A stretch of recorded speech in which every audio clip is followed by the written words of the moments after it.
नमस्कार मित्रांनो, तर इथं बघू शकता 1 हॉवर टाईम फ्रेमवर जे मार्केट आहे ते या सपोर्टवर आलेलं आहे. एक डाउन ट्रेंडमध्ये आहे, पण मार्केट एका सपोर्टवर आले तर इथं बाय साईडचा ट्रेड घेतला जाईल. चला बघूया कशी एंट्री मिळते तर आपल्याला. ओके, कॉल साईड तर एंट्री बनते आपली, कारण इथं मार्केट एका सपोर्टवर आलेले 1 हॉवर टाईम फ्रेमवर आपण जस्टच पाहिलं. तर इथं चला मी कॉलमध्ये एंट्री करतोय. जे एस-एल राहील तो याच्या खाली राहील. ठीक आहे, तर मी इथे एंट्री करतोय. बाय केली 1 क्वांटिटी. ओके, चला बघूया एंट्री. एक्झिक्यूट झालेली आहे. कॉल साईडचा ट्रेड घेतलेला आहे.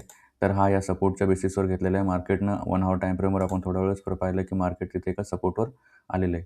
तर इथं आपली एंट्री झालेली आहे आणि जे एस-एल झालेला आहे आपला तो आजचा ऑलमोस्ट किती पॉईंटचा होतोय? 33 पॉईंटचा एस-एल होतोय. तर 1 मिनिट 33च्या वरच जाईल. 35 पॉईंटचा एस-एल होतो ऑलमोस्ट. हे बघा इथं 35 पॉईंटचा एस-एल झालेला आहे आपला आणि आता याच्यानुसार आपलं जे टार्गेट राहील 1:1.5 1:1.5 किती येतं? इथं 53 पॉईंट्सचं जे आपलं टार्गेट राहील. चला जस्टच सुरू झालेला आहे आता हा ट्रेड. तर आपला हा 15 मिनिटचा आपला हे पण आहे जसं रूल टाईमचा. तर एकदा मार्क करून घेऊया इथं किती झालेत. 9:49ला हा ट्रेड एक्झिक्यूट झाला आहे. 9:49 ते 15 मिनिट. 9:59 आणि ते वरचे 5 मिनिट. 60 आणि 10:04 कंप्लीट होणं आणि हा ट्रेड एक्झिट होणं आपल्या याच्यानुसार 10:04 होणं आणि हा ट्रेड एक्झिट होणं. जर त्याच्या पहिले टार्गेट आलं तर वेल अँड गुड, नाही आलं तर 10:04ला हा ट्रेड एक्झिट केला जाईल, मार्केट कुठं पण असो. तर आता आपण बघू शकता मार्केट एंट्रीपासून आपल्या थोडं वरच्या साईडला ट्रेड करतोय. याच्या मागचं सिंपल लॉजिक आहे की मार्केट एक सपोर्टवर बाय, जसं आपण 2-3 दिवस झाले सपोर्टवर बाय करतोय. तर मार्केट आपलं सपोर्टला रिस्पेक्ट न करता मार्केट आपला एस-एल करत होता. जे 15 मिनिटचा एस-एल असो किंवा डायरेक्ट एस-एल असो. पण आज जर बघू शकता तर आपण सेमच यूज केलं की सपोर्टवरच बाय. आता बघूया मार्केट आपलं टार्गेट देतं का, की परत आपल्याला रोजच्यासारखा आजचा पण सपोर्ट मार्केट आपल्याला रिस्पेक्ट नाही करत. तर इथं मी एक हे लावून ठेवतो, एक्झिट करायला सोपं होऊन जाईल. इथे एक मी हे लावून ठेवतो, की इथं आल्याच्यानंतर एक्झिट करायला सोपं होईल आणि एस-एलवर तर आहे ऑलरेडी, थोड्या वेळेला खाली घेतो. जसं या लेवलला ब्रेक करेल पुन्हा ट्रेड मॅन्युअली एक्झिट करून टाकू. तर सध्या बघू शकता ट्रेड आपल्या घेतलेल्या प्राईजवरच अप अँड डाऊन करतोय. तर याच्यामागचं सिंपल लॉजिक एवढंच आहे, की सपोर्टवर बाय केलं, दुसरं काहीच नाही, दुसरी काही स्ट्रॅटेजी नाही, ना काही इंडिकेटर आहे, ना काही म्हणजे असं दुसरं काही आहे. बस सपोर्टवर येणं. बघू शकता तुम्ही 1 हॉवर टाईम फ्रेमवर इथे एक सपोर्ट झालेला आहे. हे बघा 1 हॉवर टाईम फ्रेमवर हा सपोर्ट आहे. हा सपोर्ट मार्क केलेला आहे या बेसिसवर, की इथून एक मार्केट गॅप अप ओपन झालं होतं. तर हा एक सपोर्ट मार्केट घेईल आणि या सपोर्टवरून मार्केट थोडंफार का होईना अपसाईड मूव्हमेंट करेल. आता किती करेल, कसं करेल किंवा करेल ना करेल हे काहीच माहीत नाही. पण असंच ट्रेड घ्यावं लागतं, कन्फर्म तर काहीच नाही आहे. सगळं प्रोबॅबिलिटीचा गेम आहे. कधी करेल तर कधी नाही करेल. तर आज करेल की नाही करेल बघूया. तर आता जो ट्रेड चालला आहे तो आपल्या ॲव्हरेज प्राईसवरच चालू आहे. आज या ट्रेडमध्ये घेतलं तसं मला वाटतं ₹50-60 लॉस पाहिला आहे आणि त्याच्यापासून वरतीच आहे. तर आजचा आपला मॅक्सिमम जे लॉस पाहिला आहे आपण आतापर्यंत तर ₹60 मार्क करूया इथं. त्याच्या खाली नाही पाहिलं आहे. तेव्हापासून मार्केट आपल्या घेतलेल्या प्राईसपासून वरतीच ट्रेड करत आहे. तर 10:04ला याचं एक्झिट आहे, ते पण आपल्याला लक्षात ठेवणे. 9:53 झालेले आहेत. चला बघूया मार्केट आपल्याला टार्गेट देतं की एस-एल देतं बघूया. ट्रेडिंगमध्ये अजून एक कॉन्सेप्ट मी शिकलो आहे, की नो सेल्फ जस्टिफिकेशन. जेव्हा आपण एस-एल होतो किंवा एस-एल होतो, इन शॉर्ट टार्गेट झाल्यावर तर आपण स्वतःला काही जस्टिफिकेशन देतच नाही. टार्गेट झाल्यावर तर आपण स्वतःला भारी मानतोच, की हां, मला येतं, मला सारखं मार्केटमध्ये सगळं प्राईस ॲक्शन येतं, सगळी माझी सायकॉलॉजी ठीक आहे. टार्गेट झाल्यावर नाही. पण जेव्हा एस-एल होतो आपण तेव्हा स्वतःला एक सेल्फ जस्टिफिकेशन देत बसतो, की हां, मी थोडा असा असतो तर मी करेक्ट असतो किंवा माझा स्टॉप लॉस गलत झाला. स्टॉप लॉस मी तर सही होतो, पण स्टॉप लॉस मार्केटने हिट करून वरती गेलं किंवा किंवा अशा टाईपचं जेव्हा होतं, इन शॉर्ट जेव्हा आपला एस-एल होतो, तेव्हा आपण आपल्या मनाला किंवा आपल्या माइंडला समजवतो, की मी तर करेक्ट होतो, पण मार्केटनं असं तसं केलं. तर हे जे असतं ना, हे आपल्या मनाला आपण काही ना काही एक खोटं समजवतोय आणि हे सगळ्यात मोठा ट्रेडरची मिस्टेक होती. कारण बार-बार आपण स्वतःला ॲक्सेप्ट नाही करत. जसं एस-एल झाला तर एस-एल झाला, त्याच्यामध्ये काहीच नाही. मार्केटने करो का कोणी करो, एस-एल झाला तर आपल्या चुकीनं हो की मार्केटनं हो, एस-एल झाला, एस-एल झाला. पण आपण काय करतो, जेव्हा एस-एल होतो, तेव्हा आपल्या माइंडला किंवा मनाला एक एक खोट्या झुटी सांत्वना टाईप आपण स्वतःला समजवतो, की हां, मी तर करेक्ट नव्हतो, पण मार्केटनंच टच करून गेला. नाही तर माझा एस-एल थोडा खाली असता तर माझं टार्गेट झालं असतं किंवा माझा ट्रेड असा असता तर मी तसं केलं असतं. तर इन शॉर्ट आपण स्वतःला काही ना काही एक झुटी सांत्वना देत राहतो लाँग टर्मपर्यंत आणि आपलं मन त्याच्यानुसार ॲक्सेप्टच करत नाही, की हां, एस-एल होतो बाबा, एस-एल झाल्यानंतर ट्रेड बंद करणे. आपण मग ती झुटी सांत्वना दिल्यामुळे आपण काय करतो, पुन्हा हां, मी थोडंसं तर रॉंग होतो. मी थोडंसं एस-एल खाली केलं असतं, तर माझा मार्केट टच करून एस-एल गेला नसता. मग आपण काय करतो, तोच माइंडसेट घेऊन पुन्हा एक ट्रेड मारतो, जे की आपला पर डे एकच ट्रेड करायचा रूल आहे. पण आपण ती खोटं समजू आपल्या मनाला पुन्हा आपण एक ट्रेड मारतो आणि दुसऱ्या मारलेल्या ट्रेडमध्ये पण तेच होतं. नंतर मग आपल्या लॉस लिमिटच्या बाहेर गेलं, की मग आपली शांती होती, थंडी होती, की यार नको बाबा, आपण असं नव्हतं करायला पाहिजे. नंतर मग दुसऱ्या दिवशी परत तेच, की हां, परत तेच सायकल रिपीट. हो. मग एक दिवस मोठ्या ह्याच्यामध्ये जाऊन आपण पडतो. पण हे बार-बार करणं आपल्याला आपल्या ट्रेडिंग ट्रेडिंग स्किलमध्ये आपल्याला वरती येऊ देत नाही. बार-बार हेच करून आपण तिथेच राहतो. सिंपल एकच लॉजिक आहे, की आपल्या मनाला नो सेल्फ जस्टिफिकेशन काही जरूरत नाही. बाबा एस-एल झाला तर एस-एल झाला. उद्या या तुमच्या आपल्या सेटअपनुसार जर बनला तर ट्रेड घेतला, नाही बनला तर नाही घेतला. घेतल्यानंतर एस-एल झाला तर झाला. टार्गेट झाला, झाला. याच्यामध्ये एस-एलसाठी एवढं एवढं रेडी राहणे, की टार्गेट तर विसरूनच जा. टार्गेट जेव्हा येतील तेव्हा तुमचं सगळं मिटून जाईल, जे बी लॉस वगैरे झाले. पण एस-एलसाठी आपल्याला खूप रेडी राहावं लागणार. बार-बार एस-एल होतील. खूप सारे एस-एल होतील. आपण इथं मार्केटमध्ये एनालिसिस परफेक्ट करू शकत नाही.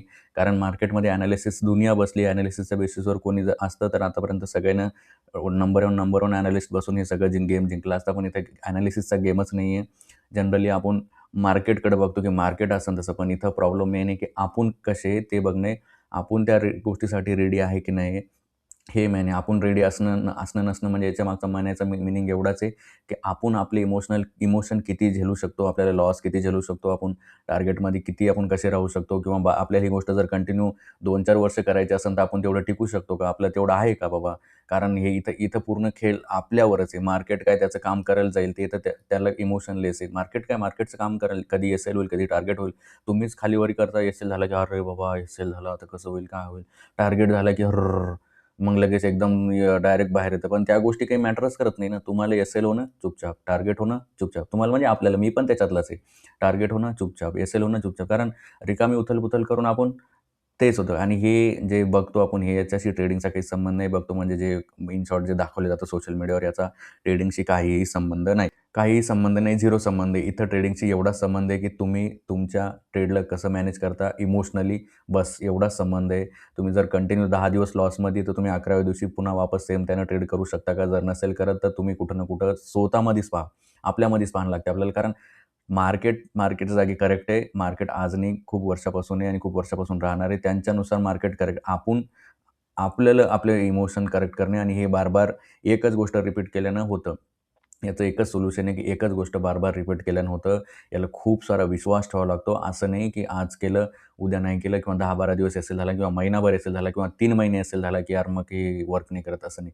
तुम्हाला लाँग टर्मपर्यंत तुमच्या गोष्टीवर विश्वास ठेवावा लागेल. जेव्हा तुम्ही लाँग टर्मपर्यंत एखादी गोष्ट कंटिन्यू करताना ती गोष्ट सिद्ध होते आणि हे 100% तेवढंच खरं आहे. तर त्याच्यामुळं मार्केटच्या फ्लक्च्युएशननुसार, मार्केटच्या याच्यानुसार आपल्याला नाही जाणे.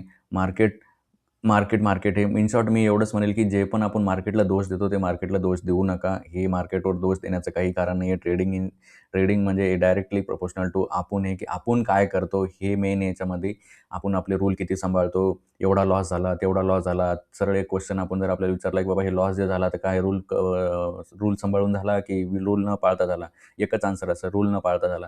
मग जर आपण आपण आपली फॉलो करत नाही, तर मग इथं इथं काय संबंधच नाही. रूल फॉलो नाही करत तर ट्रेडिंगमध्ये संबंधच नाही आहे. मग तर तुम्ही म्हणजे तर विचारच नका करू मग किती दलदलमध्ये जासाल तर. तर इथं एकच संबंध आहे, की रूल फॉलो होतात की नाही होतात. तुम्ही मेंटली सही आहात, रॉंग आहात, तुम्हाला कसं वाटतंय, कसं नाही वाटत, तुम्ही ठीक आहात, ठीक नाही आहे, याच्याशी काहीच संबंध नाही या गोष्टीचा. आपण आपले रूल रोज फॉलो करतो का नाही, बस एवढाच संबंध आहे. जर नसेल करत तर आज तुम्हाला वाटेल अचानक एकदम असं काहीतरी होईल आणि मी रूल फॉलो करायला लागेल, हे पॉसिबल नाही आहे. जसं तुम्ही रोज करता तसंच तुम्ही रोज करणार आहात. फॉर एक्झाम्पल आज तुम्ही जर म्हणत असाल, की हां, ठीक आहे, मी आजचे दिवस करतो, तर तुम्ही हेच वर्षभर करसाल. कारण तुम्ही कुठं ना कुठं ती सवय लावलेली आहे, कुठं ना त्या गोष्टीचा अभ्यास झालेला आहे. जोपर्यंत तो अभ्यास ब्रेक होत नाही, की नाही यार काही पण होऊ दे, मी माझ्या रूलच्या बाहेर जाणार नाही. प्रॉफिट हो, टार्गेट हो, हे तर विषय म्हणजे याचा विषय नका आणू. पहिली गोष्ट तर रूल पहा, मी रूल फॉलो करणार आहे. नंतर ऑटोमॅटिक तुम्हाला रिझल्ट्स येईल. कारण रिझल्ट्स पाहून ट्रेडिंग नका करू. पहिले आपली प्रोसेस पाहून ट्रेडिंग करा. इन शॉर्ट एवढंच आहे, की आपण आपले रूल फॉलो करतोय की नाही करत आहे, तेच इथं मॅटर करतं. बाकी दुसरी गोष्ट काहीच मॅटर करत नाही आहे. इथं तुम्ही जसं तुमचा रिस्क रिवॉर्ड जर 1:1.5 पण आहे आणि तुम्ही भरपूर वेळेस रॉंग पण होताय. पण जेव्हा ऑप्शन बायिंगमध्ये तुम्हाला तेव्हा तुमची साईड येईल. तर 40-50 पॉईंट, 20-30 पॉईंट जे बी तुमच्या साईडला मार्केट मूव्ह करेल, तर तुम्हाला प्रॉपर तुमचा रिझल्ट भेटून जाईल. तुम्ही विश्वास ठेवा या गोष्टीवर आणि हे वर्क करतं. फक्त इथं एकच गोष्ट लॅक होती, की आपण लाँग टर्मपर्यंत फॉलो नाही करू शकत आहे, करू शकू राहिलो. कारण आपण आपले इमोशनच नाही सांभाळले जाऊ लागले. आपल्याकडून लॉस झाला तर आपण एकदम हडबडी होती, की बापरे! लॉस कसं काय झाला, असं तसं. मग मी तर सही होतो. मग त्याच्या नादात 2-4 ट्रेड मारल्या जातात. मग जे लॉस ₹1,000 होता तो ₹5,000 केला जातो. म्हणजे भरपूर कॅपिटल गायब होती. नंतर मग अजून डोकं फिरायला लागतं. म्हणजे हेच सायकल बार-बार रिपीट होती. एवढी रिपीट होती, की आपल्याला कळत नकळत वर्ष, दीड वर्ष झाले आपण तेच करतो. आपल्याला ते समजतच नाही. पण याचा संबंध त्याच्याशी काही नाही. मी एवढंच म्हणेल, की आज जर तुम्हाला समजलं, की बाबा रूलच सगळं काही आहे. बाकी मार्केट तुम्ही ॲनालिसिसवर भरोसा नका ठेवू, की ॲनालिसिस मी करेक्ट करूनच मार्केट इथूनच वरी जाईल आणि हेच म्हणजे मी आता ट्रेड घेतला बाबा आणि इथून याला काही झालं तर दुनिया इकडं-तिकडं पण मार्केट इथून वर जाईल. या गोष्टीवर जर तुमचा विश्वास असेल तर तुम्ही खूप मोठ्या म्हणजे इन शॉर्ट काय म्हणतात भ्रमात आहे. ही गोष्ट इथं पॉसिबलच नाही. तुम्ही मार्केटच्या ॲनालिसिस 100% कोणी येऊन ताल ठोकून म्हणावं, की मी 100% मार्केट ॲनालिसिस करेक्ट करतो आणि इथून मार्केट वरतीच जाईल. कोणीही या दुनियेमध्ये असा पैदा नाही झाला, की त्याचा 100% मार्केट ॲनालिसिस करेक्ट असेल आणि तो सांगितला तिथूनच ट्रेड वरती जाईल. त्याच्या एंट्रीपासूनच वरती जाईल. त्याच्यामुळंच जी गोष्ट पॉसिबलच नाही, जी गोष्ट कन्फर्मच नाही, ज्या गोष्टीचा काही भरोसाच नाही, त्या गोष्टीवर टाईम वेस्ट घालण्यात काही मतलब नाही. मग काय पॉसिबल आहे? पॉसिबल आहे, की आपण रूल्स जसं आपल्या रूल्समध्ये काय आपल्या पर डेची रिस्क किती बाबा, आपला एवढाच लॉस झाला पाहिजे, तर त्याच्यावर लॉस नाही झाला पाहिजे. हे आपल्या हातात आहे ना. मार्केट थोडी बळजबरी येऊन तुम्हाला आपल्याला ट्रेड करा म्हणते. आपण आपलं डोकं फिरल्यानंतर आपण मारतो ट्रेड, पण ती गलत गोष्ट आहे. पण जर आपण आपले ₹2,000, ₹1,000, ₹400-500 जे पण आपला पर डे दिवसाचा लॉस असेल, त्यानुसारच जर आपण ही गोष्ट करायला लागलो, बाबा ₹500 काही पण होते. मार्केटचं करेक्शनचा काही भरोसा करेक्शनचं मार्केट एनालिसिसचं काय कधी जाईल, कधी नाही येईल. पण माझा ₹500 लॉस आहे विषय संपला. जेव्हा जाईल ना, तेव्हा तुमचे हे 500 तुम्ही जे छोटे-छोटे लॉस घेऊन एकदम तुमचं जेव्हा प्रॉफिट यायला लागलं ना, तर तेव्हा तुम्ही सगळे व्यवस्थित असाल. व्यवस्थित असाल इन शॉर्ट तुमचा जो रिझल्ट राहील, आपला जो रिझल्ट राहील, तो आपल्या फेवरमध्ये राहील. पण होतं काय, की प्रॉफिटेबल डेज तर येतात, पण आपण लॉस एवढे मोठे-मोठे करून जातो, की ते सगळं त्याच्यामध्ये.